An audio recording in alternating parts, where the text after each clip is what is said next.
Welcome to Blessed Be the Breakdown, the podcast where I dissect The Handmaid's Tale, explore its themes, and uncover the real-world parallels that make it all the more terrifying.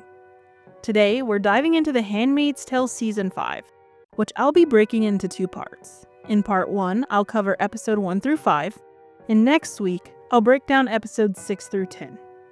Since we're focusing on just 5 episodes this time, I'll take a more in-depth, scene-by-scene approach. This all leads up to the highly anticipated Season 6 premiere, where I'll be covering Episode 1 the Thursday after it drops. This season thrusts us into the aftermath of Fred's brutal execution, with June grappling with the weight of her vengeance. But justice is never simple. As Serena twists tragedy into opportunity, the fight for power shifts in unexpected ways. Let's break it down.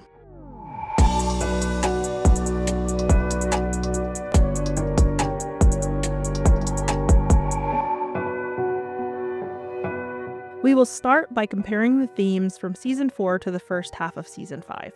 In Season 4, we saw revolution and consequences, which included survivors' guilt and trauma, exile and political refugees, revenge versus justice, women's rage and power, and how societies ignore atrocities.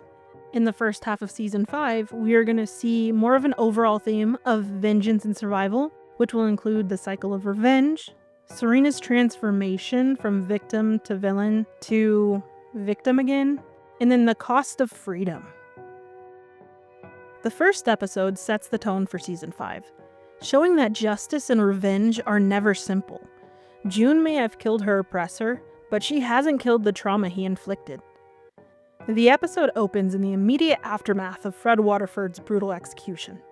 June, still drenched in his blood, stands dazed in front of a running shower. At first, her expression seems dissociated, but then a small smile breaks through. Flashbacks show the handmaids attacking Fred, his body hanging in no man's land, and then we're snapped back to present day, where June, still covered in blood, shuts off the shower. We see her pick up Nicole, giving her one last embrace before leaving the house, with Moira and Luke following, asking her what happened. Halfway to the car, she stops and turns to Moira, confessing, "I did it. I killed him," before driving off, clearly happy with her accomplishment. Elsewhere, we see Nick return to Gilead, who now seems to be married. His wife asks about June, implying that she knows about their past. And the fact that Nick has told her about June suggests that he trusts her, and she may not be fully aligned with Gilead's ideology. As we return to Canada, we see June and the other handmaids gathered at a diner, still covered in blood, indulging in what feels like a celebratory feast, devouring pancakes and other breakfast foods. Elizabeth Moss has specifically referenced this scene as a depiction of warriors returning from battle, reveling in the spoils of their victory. And as a viewer, the raw intensity of the moment is palpable, coming across in an almost primal, animalistic way. But the celebration doesn't last long. After the feast, the handmaids confront June, frustrated that she's not eager to go after their own personal monsters from Gilead. We can see they feel almost used by June. Now that they've done something for her, they want her to do something for them. Throughout this whole scene, June is realizing that Emily is nowhere to be found. So June goes searching for Emily, only to learn that Emily has made the unexpected decision to return to Gilead. Unable to reconcile the safety of Canada with the fight still unfinished, Emily goes back. Not as a victim, but as a warrior. Her return isn't just about resistance, it's about reclaiming power, confronting the regime that stole so much from her. This revelation shakes June, sending her spiraling back into that "it's my fault" mentality. But Emily's wife is not letting her do that. She's saying she doesn't care whose fault it is. Basically, it is what it is and she made her decision, and that June shouldn't try to go after Emily. Clearly shaken by this news, we can see she is feeling somewhat dirty. She literally goes to a restroom, frantically washing off the blood before ending up in front of a body of water breaking down. And it's right after this that we see she is really feeling guilty, so she tries to turn herself in. Now at the police station, we see June explaining to Luke Emily's decision to go back to Gilead, telling him that she understands because she too can feel Gilead's pull. This moment is crucial because it highlights the complex psychological grip trauma and unfinished justice can have on a survivor. For many victims, escaping oppression doesn't necessarily mean they feel free. Gilead didn't just take away their autonomy, it reshaped their entire existence. The rules of survival become second nature, and leaving it behind doesn't erase the scars it left. To some, the outside world, one that expects them to simply move on, feels alien, while Gilead, for all its horrors, is familiar. June's words suggest that Emily's return isn't just about resistance. It's also about an internal struggle. Many survivors feel a sense of unfinished business, a need to reclaim control in the place that took it away.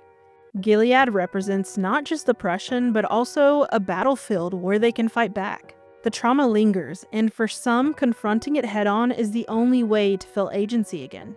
At the same time, June's admission that she feels Gilead's pull is chilling. It implies that even after escaping, a part of her still belongs to that world. Not in allegiance, but in identity. The fight didn't end when she left. And for people like Emily, the idea of living in safety while others still suffer is unbearable. Returning isn't just about seeking justice, it's about not knowing how to exist outside of war. We witness June telling Luke how good it felt to kill Fred, that she loved it, before turning herself into the authorities. And this is when we find out that the murder happened outside of Canada in no man's land. This revelation clearly shakes June. She seems almost disturbed by the fact that there will be no real punishment, stating, there can't just be no punishment. And then a strangely lighthearted moment happens, and instead of being charged with murder, June is fined $88 for transporting an unsecured biological sample. She deadpans, and we hear her say, I don't think I have $88 on me. To which the officer replies, you can also pay online. She walks out, still in a daze, telling Luke, I have to pay a fine online. And this moment really got me, just because it was so absurdly funny, which is not something that we usually get with this show. In this episode, we also see Serena learns of Fred's death and the brutal way he was killed. In a conversation with Mark Tuello, she's given a gruesome message. Someone has sent her Fred's severed finger, along with a photo of his feet hanging above the phrase, Nolite te bastardes carbodorum. And I'm pretty sure I just butchered how you say that. But this phrase has been significant throughout the show, first appearing in season 1, and as soon as Tuello identifies which finger was sent, Serena knows this wasn't Gilead's doing, this was all June. Tuello, still in denial, insists that's not possible. But Serena, shaken, replies, you don't know what she's capable of. Fast forwarding a bit in the episode, we see Tuello informing Serena that June won't face any punishment since she technically broke no Canadian laws. Serena breaks down, asking how am I supposed to feel safe with her here? And this conversation is taking place all while Fred's body is lying on a morgue table in the same room. His remains are gruesome, and now we get to see the extent of the damage that was done to Fred. After this conversation, Serena makes her way outside, and is met with a wave of support. Waterford loyalists still stand by her, and their devotion seems to steel her resolve. Feeling seemingly encouraged by the support she's just received, she announces to Tuello that she wants Fred to be taken to Gilead to be buried with the honor she thinks he deserves. When Tuello tells her that's not possible, in true Serena fashion, she basically tells him to make it happen. When June and Luke return from the station, Luke insists June is fine, but Moira knows better. She sees that this isn't the end of June's need for retribution. When June offers to bathe Nicole, Moira refuses, admitting that the idea makes her uncomfortable. It scares me, she tells June. You scare me. And June's response? Me too. She's clearly not okay. Not with what's happened, and certainly not with the fact that she's still free after what she did. We later see June meet with Tuello, and in this conversation, she asks about Serena's reaction. He tells her that Serena was scared, and that he believes Gilead is scared too. He warns June that they won't let this stand. Before leaving, he commends her, telling her she did something terrible that needed to be done.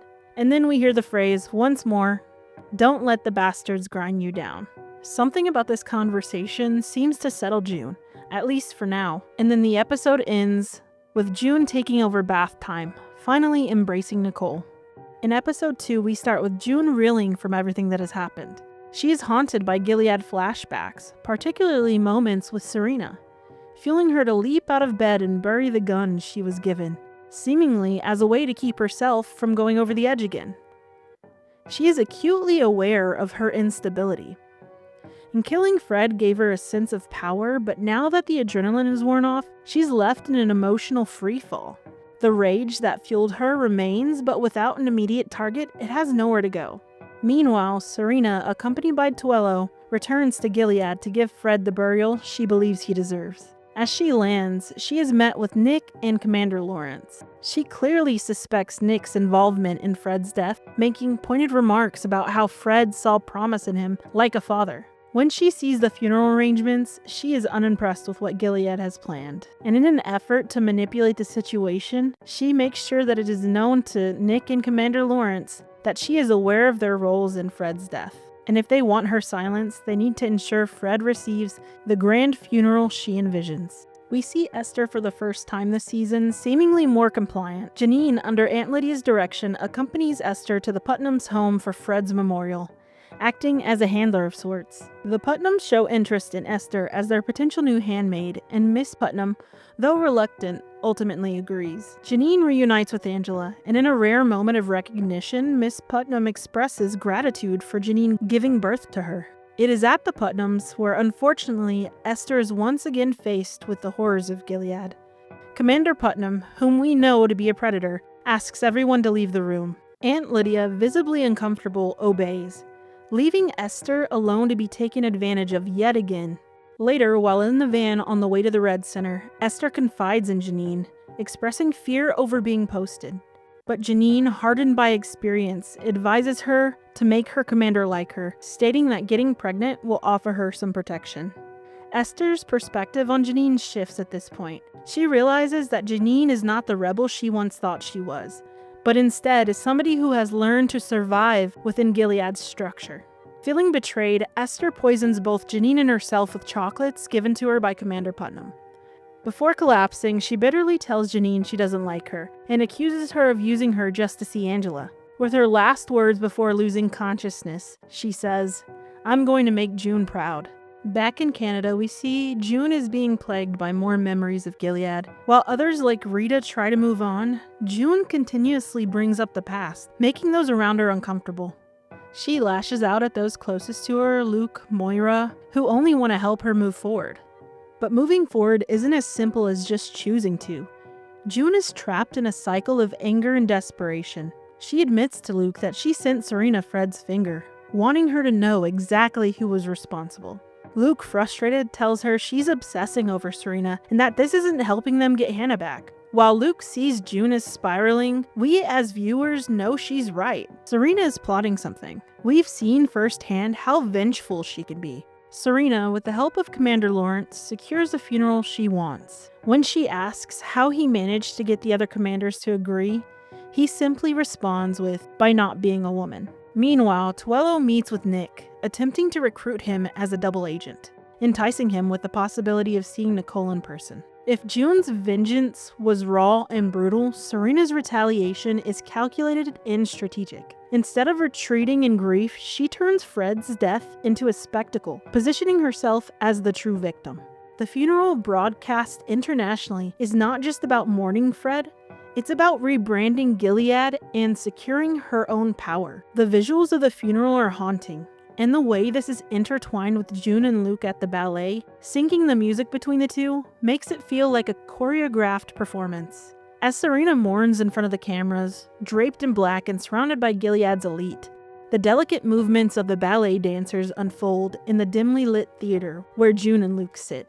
The score swells, seamlessly bridging the two moments, making it clear that the funeral itself is a performance, one Serena has carefully staged for maximum effect.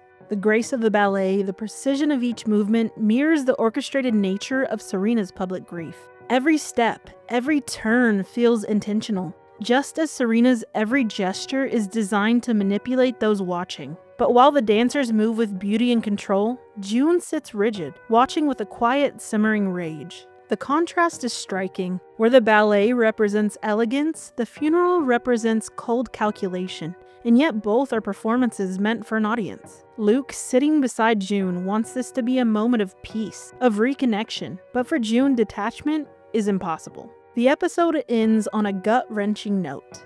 As June and Luke embrace, thinking they've found a moment of solace, their attention is pulled to the TV in the middle of town. Serena has taken center stage at the funeral, but that's not all. She has brought Hannah on stage for the world to see. For June to see. This isn't just a moment of grief, it's a calculated move. Serena wants June to know that she has access to Hannah, and June doesn't. This is her power play, her knife to June's heart. She knows exactly what she's doing, and she knows it will infuriate June. This episode highlights how much Serena and June mirror each other. Serena wields optics and influence, while June relies on force and direct action. Both are dangerous in their own way. By the end of the episode, one thing is certain.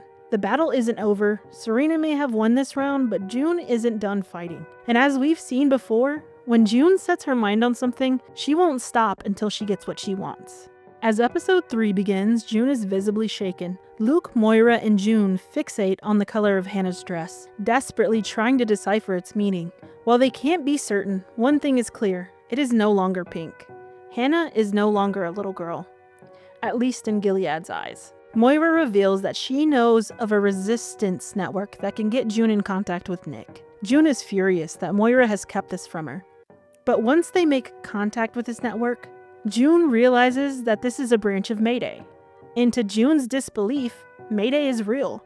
It's not just a myth that they clung to for hope. The network is still helping women escape. But as June and Moira get further involved, it becomes painfully clear that even in Canada, they're not untouchable. Moira urges caution, advocating for a controlled, strategic approach. June, however, is running on rage and desperation, willing to take bigger risks. While all of this is going on, Serena's return to power is becoming undeniable. No longer just the grieving widow, she is carefully positioning herself as the face of Gilead's future. Over dinner with Nick, his wife Rose, Commander Lawrence, and the Mackenzies, the conversation turns to June.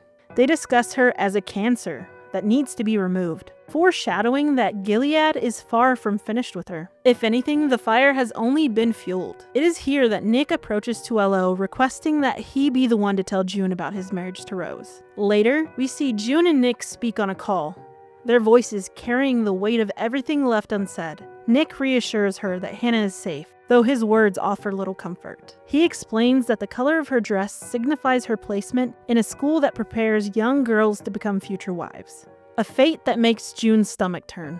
Then, with a measured hesitation, Nick tells June that he's married now. There's a pause, thick with unspoken emotions. He admits that he told Rose about her, and when June asks if she would like Rose, Nick offers a small, almost wistful smile before saying she would. Nick's tone shifts as he warns her that the Mackenzies are powerful and that she and Nicole need to stay safe. It's a reminder that the forces against them are stronger than ever. June listens before finally responding with a quiet, pointed farewell. Try to be happy, she says. Nick doesn't answer. The silence stretches between them, heavier than words before the call cuts out. When we get a glimpse of a private conversation between Commander Lawrence and Serena, it becomes clear that staying influential in Gilead will require Lawrence to remarry. Serena, ever strategic, subtly plants the idea that she could be a potential candidate for that role. Later at her hotel, she tells Tuello that she wants to stay in Gilead, hinting that she won't be unmarried for long. However, her ambitions are abruptly crushed when she is summoned to a council meeting. It is there that she learns that Gilead has no place for her. Instead, they want her to return to Canada to spread Gilead's message. Before leaving, Serena demands a staff, a budget, and protection, ensuring she maintains some level of power. We once again see Janine and Esther hospitalized, this time after their poisoning. Aunt Lydia, overwhelmed with emotion, slaps an unconscious Esther before breaking down in prayer beside Janine's bed. In a rare moment of vulnerability, she pleads for Janine's survival, promising to make a change if she pulls through. And a short while later, we see Janine does wake up. Now this episode ends with June receiving news that Serena is returning to Canada. As Serena is escorted back to the detention center, she is greeted by a growing number of devoted followers. However, her joy is short-lived. June intercepts the car, delivering a chilling warning. Serena, better leave Hannah alone. In the beginning of episode 4, we see June taking Nicole to the park, hoping for a rare moment of peace. However, that peace is quickly shattered when a Gilead sympathizer approaches, spewing venomous words. calling June lucky to have been in Gilead, and hurling insults like slut and whore. Unshaken, June fires back with a sharp, unapologetic fuck you while pinning the woman against the swing set. Directly following, we see June and Luke meet with what appears to be a psychiatrist, discussing the unsettling encounter and its impact on June's already fragile state.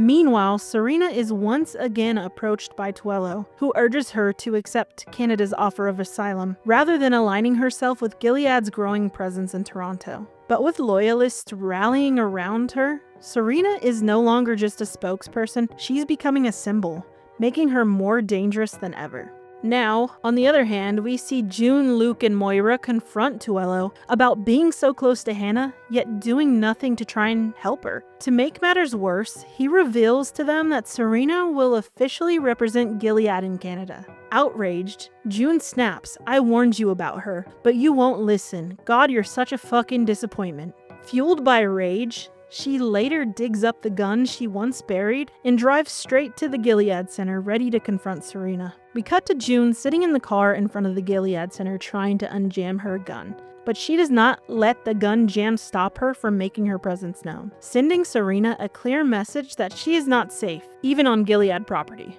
Once back home, June confesses to Luke what she's done, admitting she doesn't know how to stop herself from wanting to hurt Serena. Luke, still clinging to the idea of diplomacy, insists they must go through the proper channels to get Hannah back. But June knows better.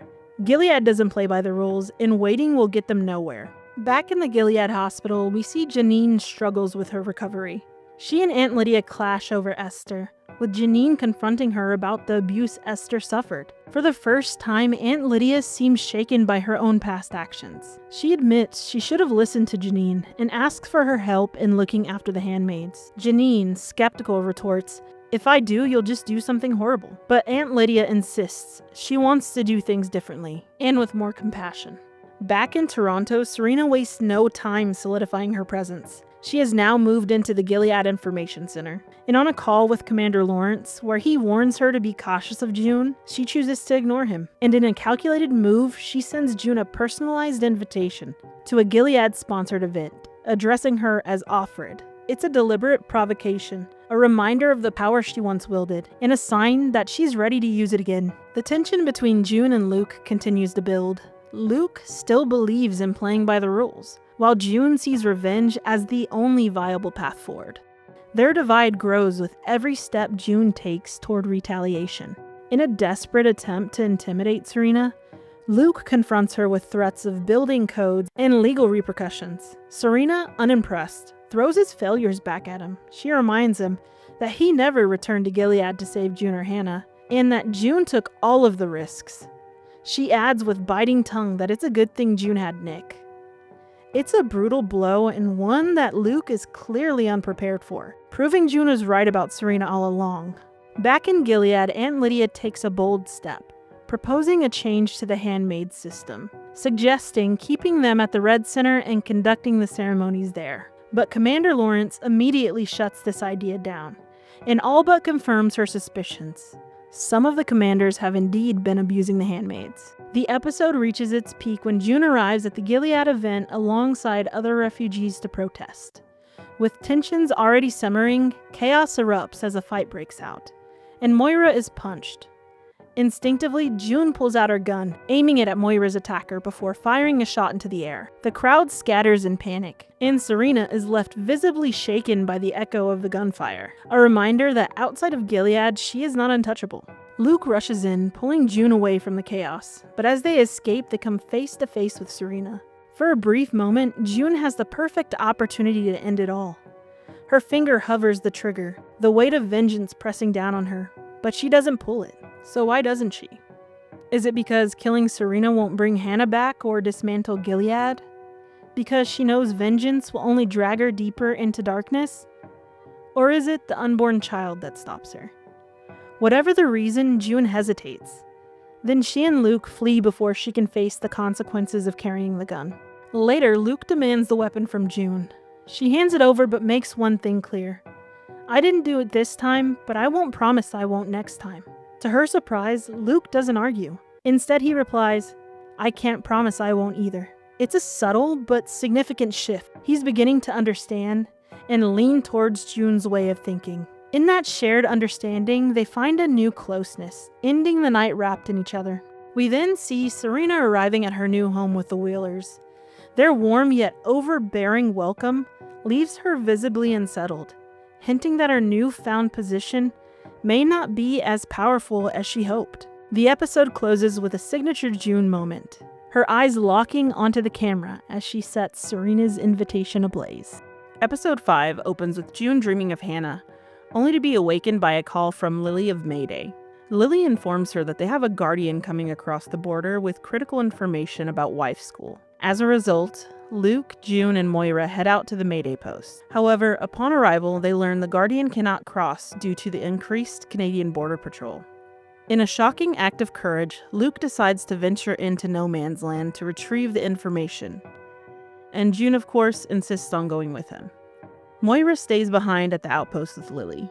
Luke and June embark on the perilous journey through no man's land, an area where neither Canada nor Gilead maintains a presence.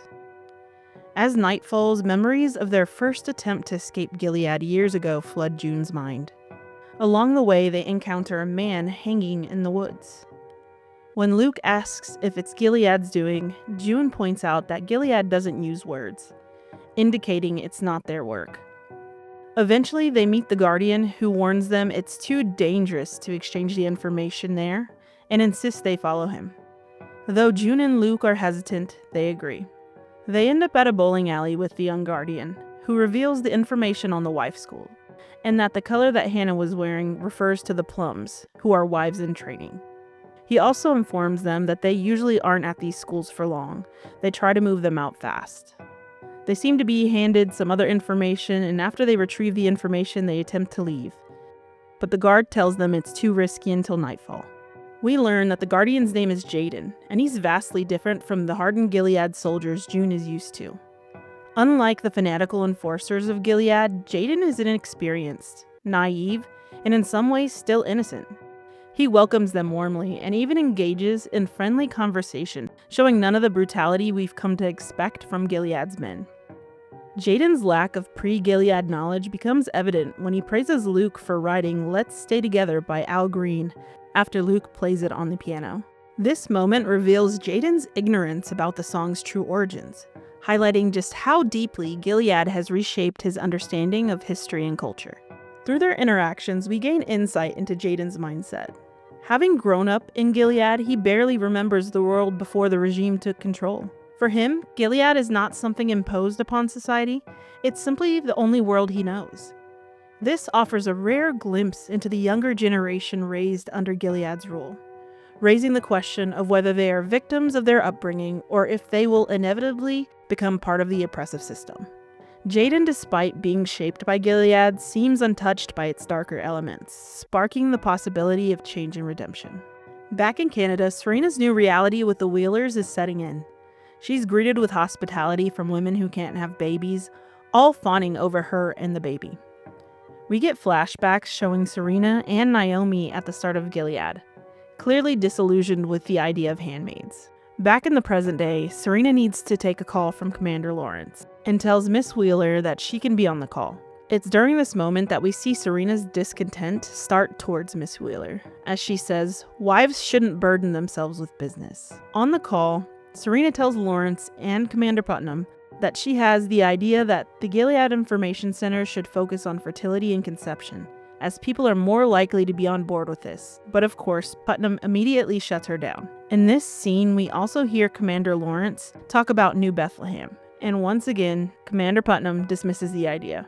It's here that we really feel a sense of discontent from Lawrence towards Putnam, and him realizing something needs to be done about him and his power. In another scene with Serena, we see that she starts to see that she is not exactly free or as in charge as she once thought. She is attempting to meet someone at the gate, and she is told that it is not safe, and Mr. Wheeler gave instructions not to open the gate. We get yet another flashback of Serena at Gilead's beginning, but this time it's with Aunt Lydia. We see the two conversing about them receiving their first handmaid. Aunt Lydia shows her handmaids she has laid out on the desks. She says she has picked the most fertile and respectful candidates. Among these we see June, and Aunt Lydia mentions that June caught the eye of Commander Waterford. And once that's mentioned, we see Serena immediately discard June's file. She is clearly not wanting someone that caught Fred's eye in the house. Now back in present day, Serena receives an unexpected visit from Mr. Wheeler, who arrives with what initially seems like good news. Her proposal will be moving forward. For a brief moment, she allows herself to feel victorious, believing she has finally regained some control over her future. However, the triumph is short-lived. In a cruel twist, Mr. Wheeler informs her that she will not need to worry about the plan, as her primary duty is to put the baby first. The realization crashes over her. She is once again being sidelined, reduced to nothing more than a vessel. The very initiative she fought for is being taken from her hands, reinforcing that, despite her intelligence and strategic thinking, she is still at the mercy of the men who decide her fate. The irony is suffocating. Serena, once a powerful figure who shaped the Handmaid system, now finds herself trapped in the very role she once imposed on others. As the weight of her powerlessness sets in, Mr. Wheeler watches intently as she takes the pills prescribed to her for her pregnancy. There is no trust in this exchange, only control. His eyes linger on her, ensuring she swallows them, drinks the water, and obeys. This moment mirrors the ritualistic surveillance handmaids endure, where their bodily autonomy is stripped away under the guise of protection. Serena, who once dictated the lives of handmaids with cold efficiency, now experiences the same suffocating lack of agency. Every decision about her body and future seems like it is being made for her now, and the walls of her own captivity are closing in. For perhaps the first time, she truly understands what it means to be powerless, to be seen as not a person but a walking womb. Desperate for even a shred of independence, Serena asks if she can have a cell phone to do some planning from home. Mr. Wheeler shuts her down instantly, citing security concerns. The excuse is flimsy, and they both know it. This isn't about security, it's about control. The episode closes with June, Luke, and Jaden setting off toward Canada. Their brief alliance carrying a fragile sense of optimism that they might make it to safety. But that hope is shattered in an instant when Jaden steps on a landmine. The explosion is brutal. Jaden is thrown to the ground, his leg torn apart in the blast. June and Luke immediately rush to help, desperate to save him, but the sound of the explosion has already drawn the attention of nearby Gilead forces. This moment is chaotic, filled with the agonizing realization that they are out of time. As the enemy closes in, June and Luke are forced to make an impossible choice: stay and risk capture, or flee and leave Jaden behind. With heavy hearts, they abandon him, running toward what they hope is safety. But escape is not in the cards. Their sprint toward the Canadian border is cut short when they are ambushed and captured just before they can reach freedom. The struggle is swift and chaotic, leaving them powerless against their captors. The episode ends on a tense cliffhanger, leaving us unsure of who has taken them, but we can only assume it's Gilead. The screen cuts to black, leaving their fate uncertain, and it is a stark reminder that even the strongest fight for freedom can be ripped away in an instant. Now let's get into some real-world parallels. We'll start with Trump's plan in education control in Gilead. Trump's executive order to dismantle the Department of Education aims to shift control of schools to individual states, reducing federal oversight.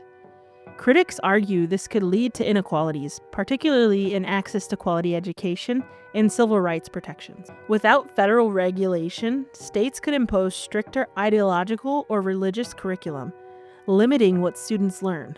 In The Handmaid's Tale, Gilead completely restructures education to serve its regime. Schools are used for indoctrination. Young girls are trained for arranged marriages, and women are forbidden from reading or writing. Education isn't about knowledge, it's about control. Similarly, reducing federal oversight in the U.S. could allow certain states to restrict curriculum and critical thinking, favoring ideological teachings over balanced education. Dismantling the Department of Education also raises concerns about weakening protections for marginalized groups. Much like how Gilead systematically removes rights from women and dissenters, if education policy in the U.S. becomes more fragmented, certain communities could face discrimination and limited educational opportunities, reflecting Gilead's oppressive state-controlled learning system. Another real-world parallel we're seeing is judicial undermining and how it compares to Gilead's legal system. Trump's recent criticisms of the court system and his calls for impeaching federal judges challenge judicial independence. His administration has pushed the Supreme Court to limit the power of lower courts, arguing that nationwide injunctions are obstructing his policies. Critics warn that this could weaken the system of checks and balances, consolidating more power in the executive branch. In The Handmaid's Tale, Gilead eliminates the judiciary entirely, replacing courts with military tribunals and making justice arbitrary. Similarly, weakening the judiciary in the U.S. could bypass legal obstacles, enabling more extreme policies without judicial oversight.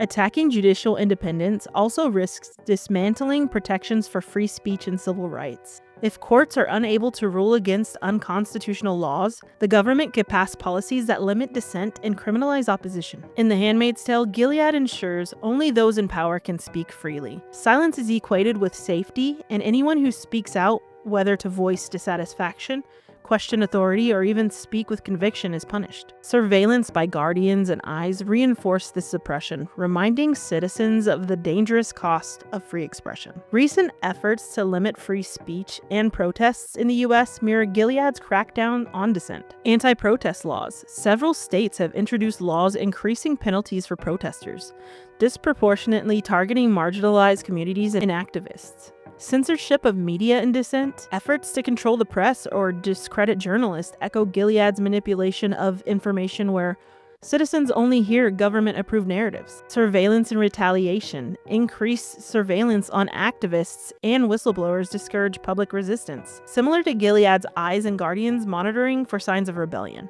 Weakening judicial oversight in the U.S. could enable further restrictions on speech, protest, and press freedoms, just as Gilead uses fear and control to eliminate opposition. Another comparison we are seeing is the Tesla vandalism being labeled as domestic terrorism, and how that compares to Gilead's control over dissent. Attorney General Pam Bondi's denouncement of Tesla vandalism as domestic terrorism and her vow to prosecute the perpetrators highlights how the label terrorism is used to frame opposition to figures like Trump or Musk as extreme threats. Labeling property damage as terrorism justifies harsh legal consequences. However, the terrorism label is not applied equally. Individuals involved in the January 6th Capitol insurrection who engaged in violent and disruptive actions to overturn election results have received more lenient treatment, with Trump even pardoning those indicted or sentenced in relation to the attack. This selective approach raises concerns about political motivations behind the application of terrorism charges. In The Handmaid's Tale, Gilead uses its legal system to suppress opposition and justify harsh measures against anyone deemed a threat. Similarly, the U.S. government's selective use of the terrorism label to target political enemies mirrors how Gilead manipulates the law to control dissent. In both cases, the legal system serves to protect those in power while silencing opposition. Labeling anti-Trump or anti-Musk actions as terrorism while ignoring similar violence from Trump-aligned groups shows a selective legal approach, much like Gilead's use of the law to maintain control. This inconsistency in the U.S. legal system raises questions about fairness and the integrity of justice, with the potential for those in power to manipulate laws and suppress those who resist, much like Gilead's use of fear and control to eliminate opposition. These real-world parallels remind us that power and control aren't just themes in fiction. They're battles playing out around us every day. So as we saw, the first 5 episodes of Season 5 dive deep into the aftermath of revolution. What happens when vengeance takes over and the fight for justice blurs into something darker? June may have escaped Gilead, but she's still trapped in its cycle of violence. As she hunts Serena down, is she seeking justice, or is she becoming just as merciless as the system she fights to destroy? I'd love to hear your thoughts on the first 5 episodes of Season 5.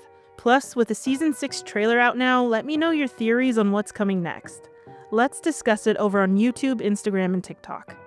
Thank you for tuning in to Blessed Be the Breakdown. If you've enjoyed this episode, don't forget to follow, rate, subscribe, and share.